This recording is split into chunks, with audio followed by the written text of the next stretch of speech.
I'll be stopping at a place called Jasliq. Apparently, it has a very old prison, a record of somebody being boiled to death in Jasliq prison. Uh, I was actually riding, and then a sudden gush of extremely heavy wind came, which pretty much threw me like on the left side of the road, thankfully not on the right. Like it was an anti-cyclone, and I can still see at the distance. I think it crossed the road and went the other side. Actually broke, and this box was actually hanging because the strap I have taken out from this and I have put here. It feels reasonably strong now. The last cafe that you get on this road to Kazakhstan. I asked if they have beer and they said no, and apparently the lady on the counter called some guy who mans the toilet, and then he has some beer with him, and then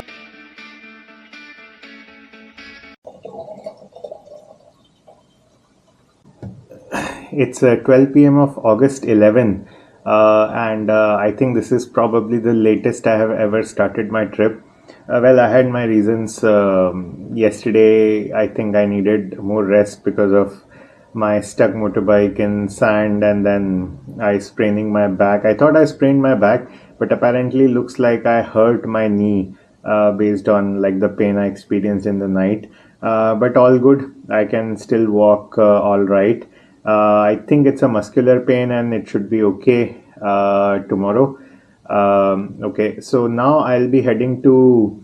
I actually I have from Nukus I have come to Kungirot, and from Kungirot I came north to Munyoq towards Aral Sea. I have to go back south to Kungirot, and then I have to turn right, basically turn west to Bennu, which is in Kazakhstan. I'll be stopping at a place called Jasliq.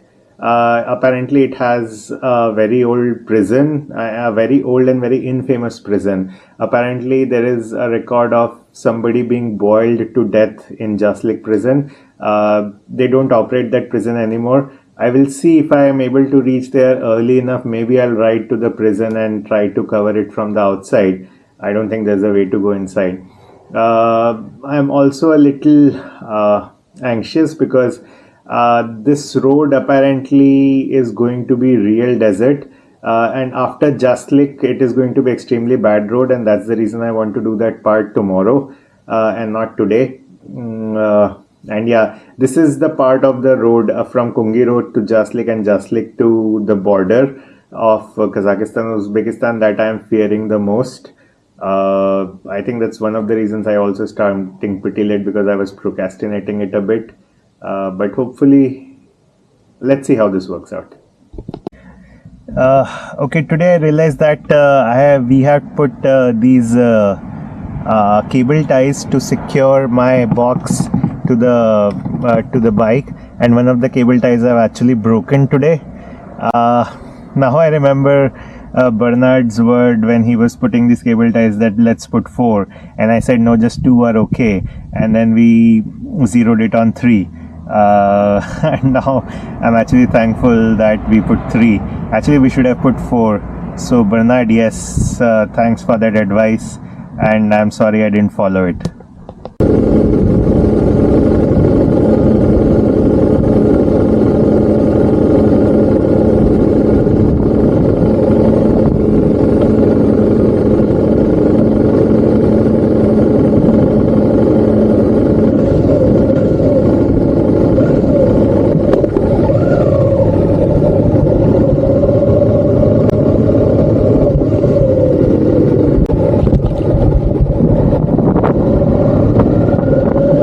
Well, I had a very scary experience just now.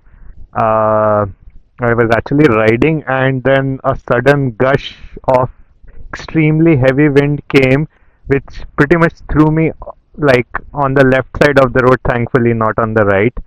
And I kind of really get shocked, and then I just stopped. I kind of like shivered a bit, like as to what exactly happened. And I think I can see it. I don't think I'll be able to capture it on the camera. It looks like it was an anti-cyclone. and I can still see at the distance. I think it crossed the road and went the other side. Okay, the crosswinds are pretty heavy at the moment, so yeah. I think I can still see it. I think that's probably crossed the road when I was passing by. Well, how much of a chance was that that I'll get caught in an anticyclone? Uh, well, I'm good. I didn't fall. Just that I got rattled a bit, and I thought I'll stop and take some deep breath before I continue. But yeah, once in a lifetime experience, I would say.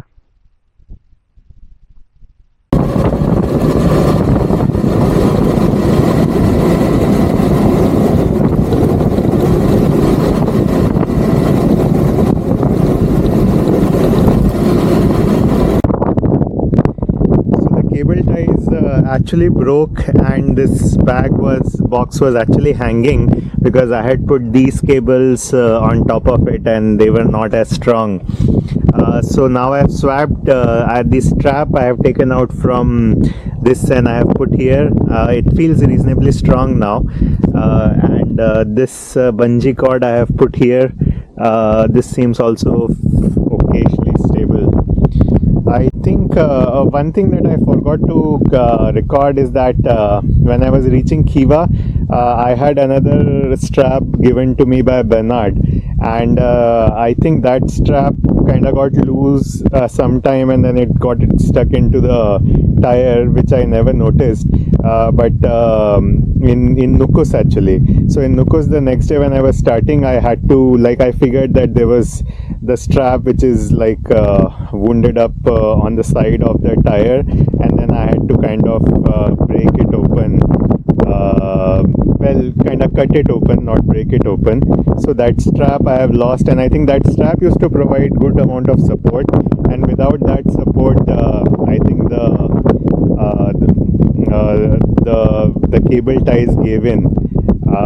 It's okay. I'm glad I have another strap that I could use. Maybe I'll buy one more strap in one of the shops. I don't know if I'll get it before Kazakhstan, but I'll see. I think as of now we seem okay and start to ride.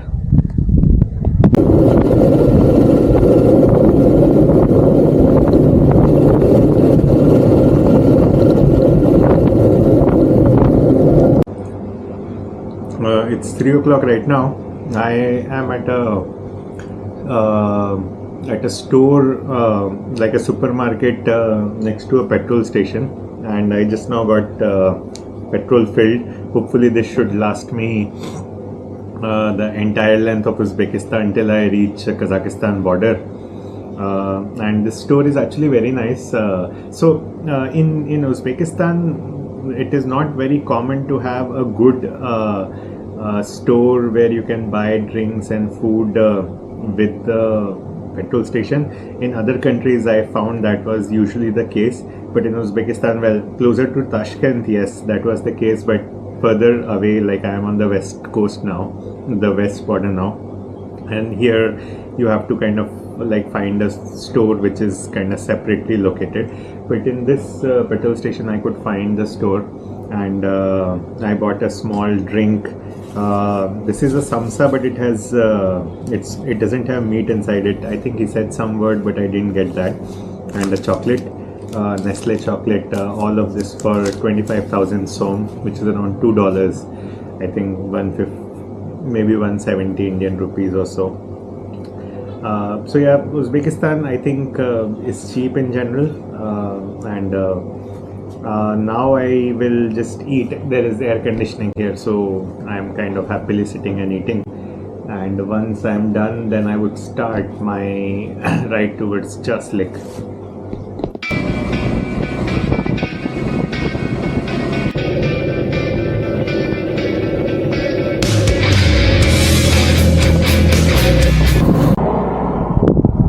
I was riding, and to my left I saw this something called Mavzoli Davit Atta. I don't know what exactly that means, but seems like it is something which is artificially created for the art purpose. yeah, I don't know what it is, but I just thought I'll capture it.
Yeah, I took a break at it's 43 more kilometers to Jasliq, and it shows 48 minutes. Yeah, the roads from when it was 70 kilometer to Jasliq has become bad, and it continued to stay bad. Well, like, yeah, you can accelerate, attain like 60-70 speed, then you have to again slow down because there are potholes, and then you can speed up. So yeah, it's like that. Overall, it is an okay ride. The heat is not that much. The landscape is not that great. Everything is okay. My box, the straps are also good. They are holding them fine. It hasn't become loose. That was one of my big worries. Yeah, everything is good. It's 5:30 right now. We should be in Jasliq by like 6:15 in the evening, and then I'll try to see if I can go to Jasliq prison. But it also depends how the road is and how far it is from Jasliq. One thing worth noticing is that when I stop on these roads midway and there's nothing like no restaurant or anything of that sort, there are always people, at least I have had one person stopping and asking, is everything okay, if I have broken down or anything. So I think in Uzbekistan, even if it is an uninhabited place, you're still safe. You can still get help if you're broken down. The second thing is about my knee. So apparently I've hurt my knee yesterday and not my back. Actually, I had a meniscus tear before the start of the trip, and yeah, my knee was not in the best shape. While riding right now, I am experiencing some pain. It is not that bad. Hopefully, this should be okay in few days. But let's see.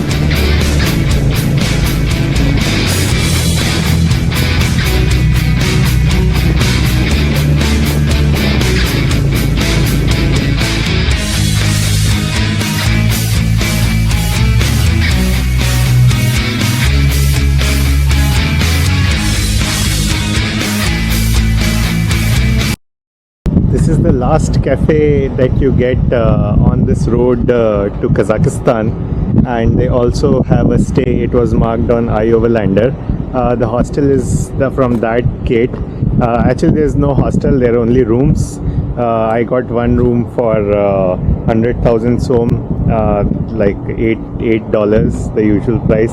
They were quoting 120,000. This restaurant is it has air conditioner. The rooms also have air conditioners.